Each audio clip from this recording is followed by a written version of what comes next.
Government, this week we are bringing the National Armed Forces Day celebrations back to the home of the British Army. Yeah. But in a week when we salute those who have served and are serving our country, elderly Gurkha veterans were assaulted in the park by our war memorial and told to go home.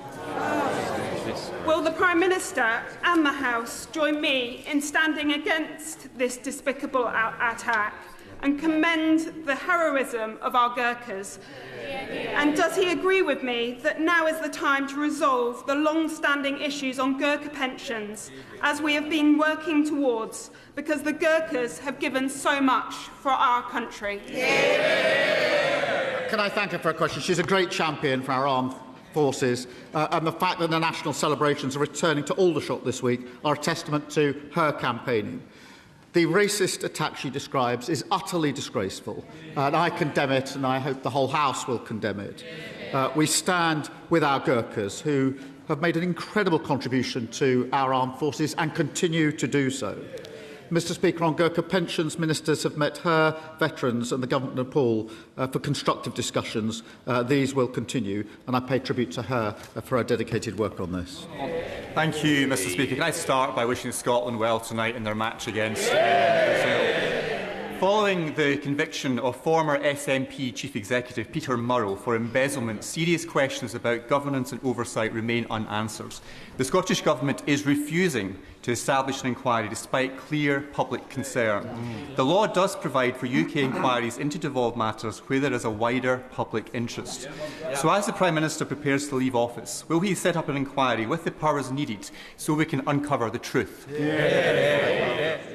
Well, can I wish Scotland well as well in the upcoming match, and of course England in the third match, a little better than last night, hopefully.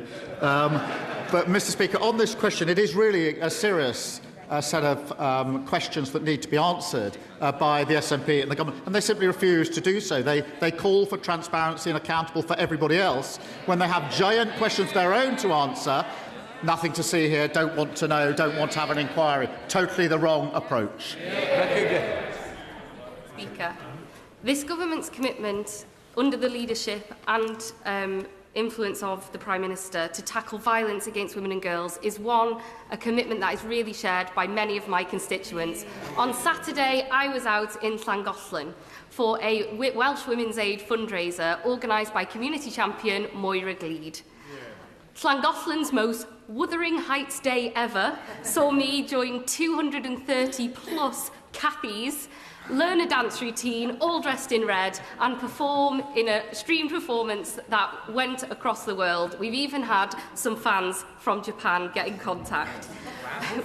I know, thank you. Will the Prime Minister join me in recognising the hard work of Moira, her daughter Rowena, and all of the organisers, volunteers, and importantly, the performers for making this really important event happen? Well, can I pay tribute to her and all of those that took part? And I'm really glad that it got noticed around the world, because this is what raises awareness. I thought she was going to ask me to join her in the next dance, but if it's simply to pay tribute, I'm very happy to do so. Thank you, Mr Speaker. Tony Blair suggested that at the beginning of his premiership he was at his most popular and least capable. Blair talked about ending his time in office at his least popular and most capable. For the sake of people in the South West and across the country, what tips can the Prime Minister offer his successor? Well, I think the first one would be don't ever inflict austerity on the country. And since he's a Lib Dem, I'd probably add, don't wear a wetsuit. Thank you. Mr Speaker, you will be aware that on Monday it was Windrush Day, founded by Patrick Vernon, to celebrate the contribution of migrants to our community. Could I ask the Prime Minister to outline exactly what this government is doing to recognise and serve the Windrush generation who did so much to play a vital role in our country's history? Well, can I join her in marking Windrush Day and thank her for raising this, because this is the opportunity to thank a community that made an extraordinary contribution to our country and remember the injustice that they faced. I'm proud that we've overhauled the compensation scheme to deliver faster access to compensation and justice, provided £1.5 million to organisations supporting claimants, and appointed the first ever Windrush Commissioner to rebuild trust and deliver justice. I'm incredibly proud to lead a country that's built on dignity and respect, and where everyone is seen and everyone is valued.